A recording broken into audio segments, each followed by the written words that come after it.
اور اب آپ کے سامنے ہے کہ وہی خان صاحب ہیں، اب وہ ان لوگوں کے قابو سے بھی باہر ہیں جنہوں نے انہیں لانچ کیا تھا. اور ہم نے تو بہت پہلے ہی بتا دیا تھا سرکار، ویڈیو میں نہیں بتایا تھا، اپنے دوستوں کو 2018 کے الیکشن والی رات بتا دیا تھا کہ اے تکو کردہ کیا ہے نا نال اوتھے سٹے گئے نا، پانی بھی نہیں ملن لگا. یقین کرے، مطلب ترس آتا ہے، اب یقین کریں ان کے اوپر ترس آنا شروع ہو گیا. لیکن پھر میں کہتا ہوں کہ یہ اللہ کی طرف سے مسلط ہوئے ہیں خان صاحب ان کے اوپر.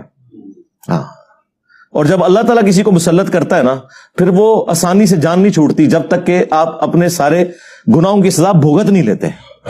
یہ طویل قبلہ تو ہونی تھی، اس کے لیے کوئی ایک بندہ ایسا چاہیے تھا جس کی جڑیں عوام میں ہوں اور ینگ جنریشن اس سے محبت کرتی ہو، وہ آگے پیراڈائم شفٹ کرے. مجھے خان صاحب کی سیاست سے بنیادی اختلافات ہیں، وہ اپنی جگہ، لیکن خان صاحب نے جو طویل قبلہ کروائی ہے نا، اس میں انہوں نے بھٹو کو، نواز شریف کو، بے نظیر کو، سب لوگوں کو پیچھے چھوڑ دیا. میرے خیال ہے عمران خان صاحب اس دن بڑے لیڈر بنیں گے جب یہ جیل جائیں گے. جب تک یہ جیل نہیں جاتے نا، یہ بڑے لیڈر نہیں بنیں گے. یہ سچائی کی طاقت ہے. میں اب بھی یہ کہوں گا کہ یہ جو 6 مہینے سے پریشر میں ہے، اس پریشر سے انہوں نے اب نہیں نکلنا. یہ بھول جائے پاکستان کی اسٹیبلشمنٹ کہ اب پاکستانی کے دل میں ان کے لیے کوئی نرم گوشہ آئے. تا وقتے کے یہ کعبے کی چھت پہ کھڑے ہو کے سارے جو ہے نا کور کمانڈرز عہد دے کہ ہماری آنے والی نسلوں میں سے بھی کوئی پالیٹکس میں دخل نہیں دے گا. شاید کوئی پاکستانی عوام کو یقین آئے، ورنہ میں آپ کو بتاؤں، میں آپ کو ریل ٹائم بتا رہا ہوں، کے پی تو پہلے ان کے ہاتھ سے نکل چکا تھا، بلوچستان بھی نکلا تھا، سندھ بھی نکلا تھا بھٹو کی پھانسی کے بعد. ایک پنجاب بچا تھا. نواز شریف صاحب کے ساتھ جو کچھ انہوں نے کیا، آدھا پنجاب ویسے ہی فارغ ہو گیا تھا ان سے. اور جو اب عمران خان صاحب کے ساتھ کیا انہوں نے، ٹھیک ہے، اس کے بعد تو آپ ایک رتی بھی کہتے ہیں نا حمایت کی. پنجاب میں، کے پی میں جناب لوگ ہوٹلوں پہ بیٹھ کے گالیاں نکال رہے ہیں، سریعام نام لیتے ہیں، ٹھیک ہے، وی لاگز بنا رہے ہیں. اور یہ بھی بھول جائیں کہ آئی ایس پی آر کی کوئی مہم کامیاب ہوگی، but D G I S P R جو ہے وہ آ کے پریس کانفرنس کرتا ہے، 55,000 کامنٹس ہوئے ہیں نیچے، شو صرف 55 کیے ہیں انہوں نے، سارے ان کے خلاف ہیں. یہ حالت ہے ان کی. تو یہ جو کہتے ہیں نا عمران خان نے سوشل میڈیا پہ بندے بھرتی کیے ہیں، یہ اب اس چکر سے بھی آپ لوگ باہر نکلیں. بندے کتنے بھرتی کر لیے ہوں گے؟ 1000 2000 10,000 20,000 یار، لاکھوں لوگ کمنٹس نیچے کرتے ہیں، وہ سارے بھرتی کیے ہوئے نہیں. عوام میں ریونج ہے، سیدھی سی بات ہے. اور یہ غلطی صرف اس حکومت کے ہٹانے کی نہیں ہے، یہ غلطی ایوب خان سے، یہ اصل باپ ان کا ایوب خان ہے. ٹھیک ہے، کہ جب پاکستان بنانے والی فاطمہ جناح کو انہوں نے انڈین غدار ڈکلیئر کیا، ٹھیک ہے، آج یہ لوگ بھیک مانگتے پھر رہے ہیں. ٹھیک ہے، اب میں تو یعنی میں آپ کو آنر یہ بات کروں کہ مجھے لگتا ہے کہ اب محب وطن وہ ہوگا جس کو عمران خان صاحب محب وطن کہیں گے، اور غدار وطن وہ ہوگا جس کو عمران خان صاحب کہیں گے.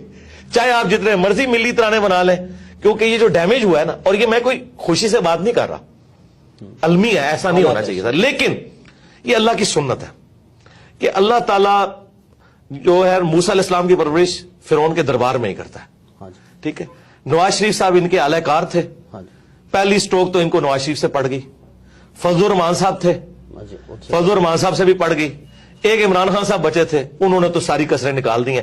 اب اس قوم کا طویل قبلہ ہو چکا ہے، اب کوئی فوجی ڈکٹیٹر یہاں پہ کوئی قبول نہیں کرتا، نیور. اور میں یہ آپ کو بتاؤں، یہ اتنا بڑا معجزہ ہوا ہے کہ میں اپنے ساتھیوں سے اکثر کہتا تھا کہ مجھے نہیں امید نظر آتی کہ اس شر سے کبھی امت کی جان چھوٹے گی کہ یہاں پہ اے پولیٹیکل ہو جائے ہماری اسٹیبلشمنٹ. مجھے تو 70 سال نہیں آندہ نظر آتے، لیکن یہ کوئی اللہ کا ایسا کرنا ہوا ہے، ان 5 سالوں میں ہر چیز تل پٹ ہو گئی ہے. لیکن اکانومی اس کا بیڑا غرق ہو گیا. ہاں، ان کے آپس میں بیٹھ کے وائی فائی کے تبادلے، واٹس ایپ گروپوں کے تبادلوں میں، اور اے سی والے کمروں میں بیٹھ کے یاشیاں کرنے کے، قوم کا بیڑا غرق ہو گیا. ہمارے اداروں کا فیلئر ہے، جنہوں نے ان پولیٹیشنز کو یوز کیا اور پھر ان پولیٹیشنز نے ان کو یوز کیا. اگر یہ ادارے صحیح کام کرتے ہوتے، پولیٹیشنز کے اعلی کار نہ بنتے، اور یہاں پہ کم از کم 5 دفعہ اسمبلیاں اپنا ٹائم پورا کرتی، تو آپ کو آج کل یہ حالات نظر نہ آتے ہیں. آج 2 جملے ہمدردی کے ہماری اسٹیبلشمنٹ کے لیے بولنے کے لیے کوئی پاکستانی قوم میں سے تیار نہیں ہے. اور اگر اس کے اوپر ہم یہ رونا رو رہے ہیں نا، تو یہ رونا ہم عوام پہ نہیں رو رہے، ان پہ ہی رو رہے ہیں کہ یہ آپ کے کیے ہوئے آگے آئے ہیں. دیکھیں وہ لوگ جو 2018 میں بغلیں بجا رہے تھے نا، ٹھیک ہے، آج وہی لوگ فوج کے سب سے زیادہ مخالف ہوئے ہیں. ٹھیک ہے، کیوں ہوئے؟ پالیسیز کی وجہ سے. اب یہ سمجھتے ہیں کہ ہم اے پولیٹیکل ہوئے ہیں تو 70 سال کے گناہ ایک دن میں معاف ہو جائیں گے، وہ اللہ ہی ہے جو معاف کرتا ہے. یہ آپ نے مینٹل ماڈلز بدل دیے ہیں لوگوں کے. آپ نے اب دیکھیں دوبارہ دہشت گردی شروع ہو گئی ہے. مینٹل ماڈلز آپ نے بدل دیے, مذہبی جماعتوں کے ہاتھ میں آپ نے اسلحہ دے دیا. اب یہ نان اسٹیٹ ایکٹر جو ہے وہ اس وقت جیب تراش یہ بنے ہوئے ہیں, ٹھیک ہے, کیونکہ آپ نے ان کے چندے بند کیے ہیں, وہ اب عوام کو لوٹ رہے ہیں. یعنی پہلے بھی عوام مر رہی تھی, اب بھی عوام مر رہی ہے. تو آج جو فوج قربانیاں دے رہی ہے نا, تو اس میں سے میجورٹی ان کے بڑوں کی غلطیاں جو ان کو بھگتنی پڑ رہی ہیں, اور ہمیں تو خام خواہی بھگتنی پڑ رہی ہیں. تو اگر آج فوج کہتی ہے نا ہم اے پولیٹیکل ہے, تو اپنا وضو قائم رکھیں. یہ کم از کم 25 سال اپنا وضو قائم رکھیں. اس کے بعد تو خیر ان کو کسی نے پوچھنا بھی نہیں اس حوالے سے کہ کوئی ان کو دیکھے نا.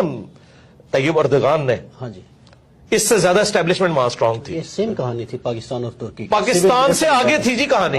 ہاں, لیکن ایک فرق تھا, وہ گھوروں میں رہتے تھے, B B C C N N دیکھتے تھے, ان کو basic human rights, true democratic values کا پتا تھا. تو اس لیے لوگ ٹینکوں کے آگے لیٹے. ہمارے لوگوں نے نہیں لیٹنا. جو 2 وقت کی روٹی کے محتاج ہیں نا, یہ ٹینکوں کے آگے نہیں لیٹیں گے. یہ ٹینکوں پہ چڑھ کے عوام کو ہی کچلیں گے. انہوں نے کبھی نہیں لیٹنا. ان کے اندر تو یہ سینس ہی نہیں ہے. اور عمران خان صاحب کے والے سے بھی میں عرض کروں, عمران خان صاحب جو نیریٹو لے کے نکلے ہیں نا, اس میں یہ جو ایلیمنٹ وہ کہہ رہے ہیں نا کہ فوج مجھے بٹھائے, ڈیموکریٹک لیڈر کا یہ کام نہیں کو یہ کہہ کہ مجھے موقع دو. ان کو نکالو یار, اس میں سے نکلیں. وہ کہہ رہے ہیں ہم نکلیں, ان کو آپ نکلے رہو. جو کبھی کبھار وہ کہتے ہیں کہ آپ نیوٹرل, تو نیوٹرل ہی رہنا ہے. لیکن کچھ دیر بعد ان کا وضو پھر ٹوٹ جاتا ہے. کہتے ہیں ان چوروں کو لا کے مسلط کیا, ہمیں بھی موقع دو.